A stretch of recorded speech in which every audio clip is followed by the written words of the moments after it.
Hi and welcome to TrainSignal. We're continuing our Windows Server 2012 Advanced Services course, focusing here on Active Directory Rights Management Services. ADRMS was introduced as Rights Management Services, no AD part, all the way back in 2005. This was something that was built for the Windows Server 2003 platform. It didn't make a terribly big splash at the time. Microsoft continued to refine it over a period of time. And it continues to appear here in the 2012 release. And we're going to focus on its interesting architectural characteristics and what I can do to be able to really drive some interesting security scenarios into my environment. So maybe you've received via email a document, and at the top of the document it says, company proprietary information. Please do not forward outside of the office. Well, how much protection does that really provide against somebody who, for whatever reason, decides to forward it outside the office? Either to email a copy of it to their own personal email account so they've got access to it from home, or for more nefarious reasons. Does the text at the top that says you're subject to legal restrictions, does that technologically prevent the person from forwarding that document to somebody outside the company? Well, of course it doesn't.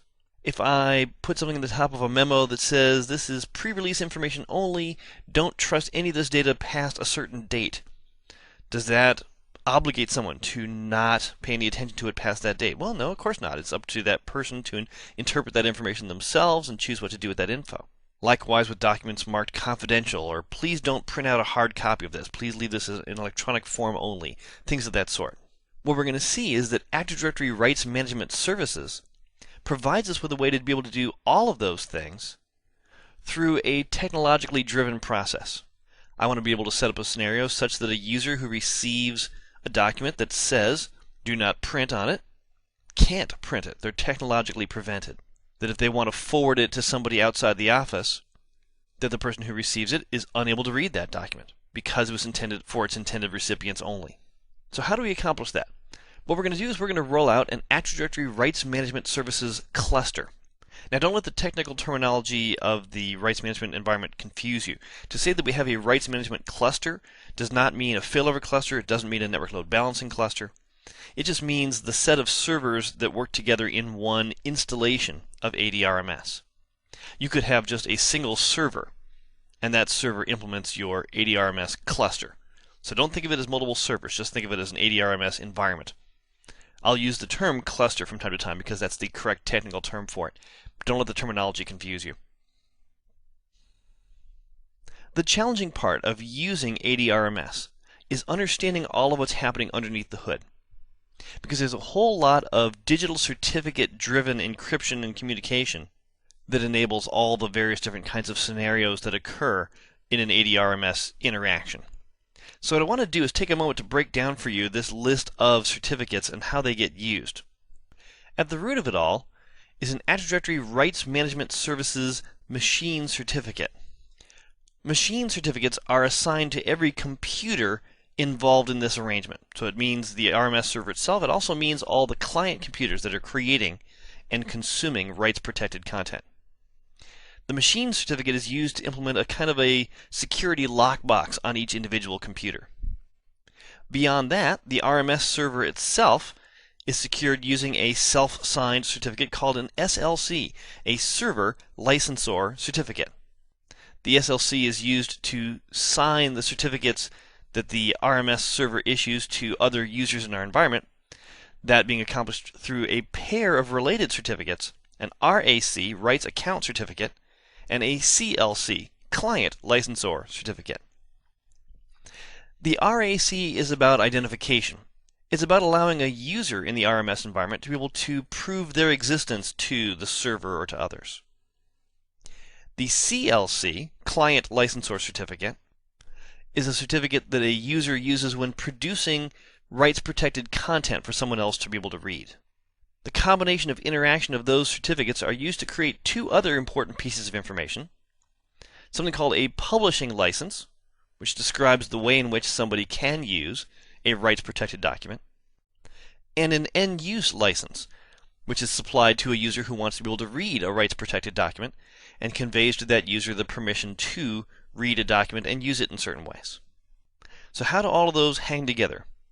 Let me take a moment to diagram it and use that to kind of illustrate the flow of how all these pieces fit together in a standard, simple, single organization scenario. So I've got two users in my corporate organization who are going to be involved in this particular interaction. Over here, I've got a user named Alice. Alice is a happy user. And over here, I've got Bob. And Alice has a document that she wants to be able to create that's only going to be readable by her and by Bob. So she's going to use ADRMS to make that happen. She's going to push a button in her copy of Microsoft Word, whatever the modern Office suite tool she uses, or other ADRMS-enabled applications, to start the process of rights protecting that document.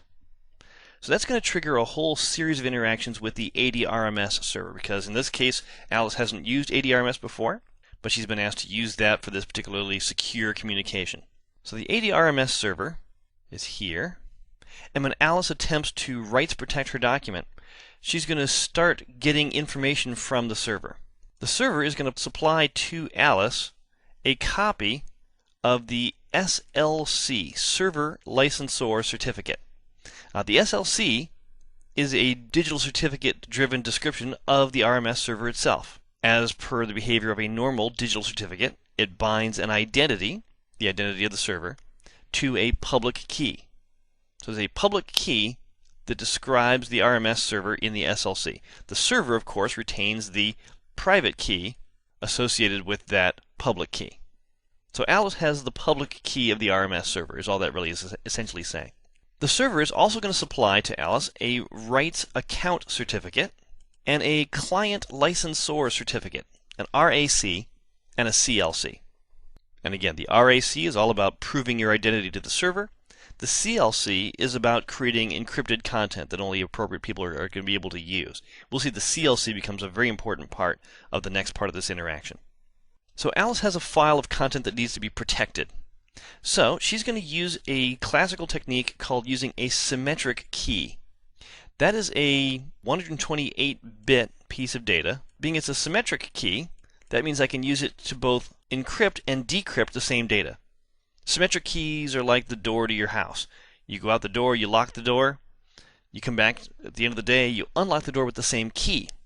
It's a symmetric key. It's used for both locking and unlocking, or encrypting and decrypting if you prefer. And we're going to use that symmetric key to scramble the content of Alice's document. So at the end of that process, Alice's document is scrambled. Somebody who opens up that document without access to the key sees nothing but gibberish. But now Alice has an important challenge to deal with. What to do with the key? That key now needs to be protected, because anybody who has access to that key can get back into that document, whether or not they're the person who Alice wants to open the document. So Alice wants this key to only be usable by the authorized people who should be able to get into that document. That's herself plus other people who she's authorized to read that document. So what she's going to do is put control of that key in the hands of the RMS environment. And the way for her to do that is to take the public key that she has here in the server's server licensor certificate. She's going to take that public key and use it to encrypt a copy of the symmetric key, call it the content key, used to encrypt the content of the file. I want you to visualize a lockbox. And this lockbox can only be opened up with the orange private key that the RMS server has. So now Alice has the encrypted document. She's got an encrypted copy of the key needed to unencrypt the document. Alice's next step is to build a list of who is able to use this document and in what way. There's a list of user rights that can be assembled inside of RMS to identify, again, who can use the document. Can they read it? Can they write to it? Can they forward it to somebody else? Can they print it or not? There are a number of different rights management settings that I can apply to a particular file. So Alice is going to create that document by way of configuring settings in whatever application she's using that identifies the people who should access the file, which in this case includes Bob, and a description of what things Bob can and can't do with that document. He's allowed to do certain things, he's disallowed from doing other things. Having done that, Alice takes the public key portion of her client licensor certificate. So Alice is going to take those three pieces of information and she's going to encrypt them again using the server licensor certificate's public key. Again, we're creating a lockbox here that only the server is able to unpack. That package together is what's referred to as a publishing license, a PL. The PL and the encrypted version of the document are bolted together, and that is an RMS protected document. I've got scrambled content together with a package that includes an encrypted version of the key with which to unscramble the content, and only the server can unscramble that, conjoined with a description of who can get into that document, and a description of who it was who created this document, the public key of the user. And all that is in a package that only the server knows how to unpack. Because it was encrypted using the public key of the server license source certificate's public key, it can therefore only be unpacked with the server license source certificate private key, which only the RMS server has. As one last piece of security, Alice is going to take her client license source certificate private key, which only Alice has, and she's going to use that to digitally sign the license. Alice says, "This is from me." Later on, the server will be able to validate that the publishing license was produced by Alice because it has the public key portion of her client license source certificate because it created it for her. So we now have a document that we can make available to Bob. Bob wants to be able to read this document, and perhaps it shows up in his email, or maybe Alice tells him of a shared folder where she copied the file to. Maybe he gets it from the corporate SharePoint site. Whatever the location is, the document is a combination of that encrypted content and a publishing license. But of course, Bob can't get into any of that. He can't get into the content because it's scrambled using this Lavender content key. He can't get at that key because the only way into it is using the private key of the RMS server. He can't even learn if he's allowed to read the document because that information is inside the publishing license, which again, he can't get into without the private key of the server, which only the server has. So now what happens? Bob has this document which contains scrambled content that he can't read, and he's got a publishing license which he can't read. So what does Bob do with this document? He can't read any of it. Well, what he's going to do is he's going to take the publishing license and he's going to go call the RMS server. Turns out this document does come with a description of what URL to go connect into the RMS server to start the unencryption process. So Bob calls the RMS server. And maybe this is the first time that Bob has talked to the RMS server. So the RMS server is going to supply Bob with a rights access certificate and a client license source certificate and a copy of its server license source certificate, because he may well have need of those at some point or other. And Bob is going to send the publishing license to the RMS server, saying, "Hey, what do I do with this?" Formally, Bob is asking, "Can I have a use license, please?" But he says, "Here's the publishing license," and he also says, "Oh, by the way, here is my rights access certificate public key." So the server receives the publishing license, and so the server begins unpacking what it finds inside of that package.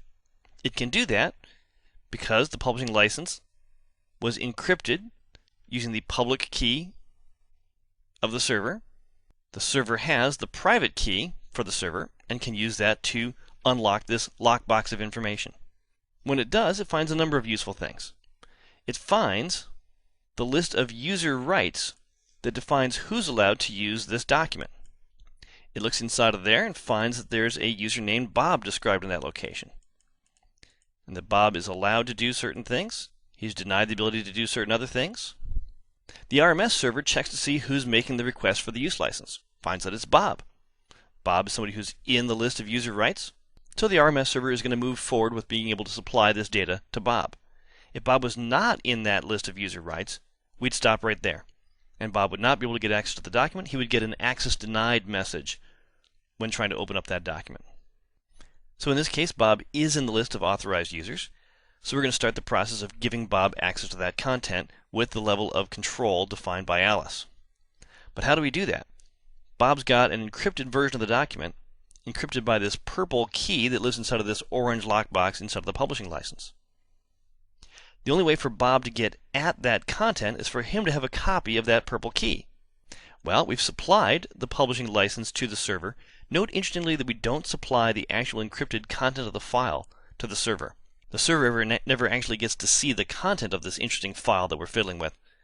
It just manages who gets access and who doesn't. So the server is going to open up an orange lockbox that contains this lavender colored content key that gets unpacked from the publishing license, and we want to supply that to Bob. But we have to be careful. If I just transmit the symmetric key as is across the airwaves, anybody else listening to that communication now knows how to unlock that document. So how do I send the document to Bob in such a way that only Bob can read? Well, now we see why Bob transmitted his public key from his rights access certificate. That's going to allow the server to take that purple content key, wrap it in a blue lockbox that only Bob can unlock. So with that, the server begins building this thing called a use license, a UL. The use license describes exactly what things Bob can and cannot do with the document. He can read and write, he can print it, but perhaps he's not allowed to forward it to other people. And it contains the encrypted version of the content key locked up in such a way that only Bob can access it. Bob now receives that use license. He applies the private key associated with his rights access certificate to the blue lockbox that contains the purple content key. So when Bob applies his private key from his rights access certificate to the lockbox put there by the RMS server, what comes out is the purple key. And Bob can use that key to unpack the content of Alice's file, and Bob now finds himself able to use the original document that Alice provided, and the ADRMS client software is going to make sure that he does so in ways that comply with all the rules that Alice applied to that document. Note how important an understanding of certificate services is to making all this technology work. If you're not familiar with the idea of certificates and public and private keys and such, you may want to review our lesson on Active Directory certificate services to be able to get a sense of how that's supposed to work. But we're seeing the usage of symmetric keys here that lock and unlock content symmetrically, locking and unlocking with the same key. We've seen the operation of asymmetric keys, the public and private key pairing functionality, both to encrypt content, which we saw in a couple different places, and to digitally sign content. You'll recall that Alice used that technique to sign the publishing license so that anybody who received it could be perfectly clear that it came from Alice. So I hope that architecture discussion is helpful to you. ADRMS is probably one of the more technically demanding concepts that you'll find in the Advanced Services course. It's my hope that this architectural discussion will make it easier for you to explain this to other people who will doubtless wonder how ADRMS works its magic, and make it easier for you to be able to actually implement it in your own environment. I invite you to follow up this lesson with other lessons in which we focus on the actual installation and deployment of this technology. So I look forward to sharing that with you in those other lessons.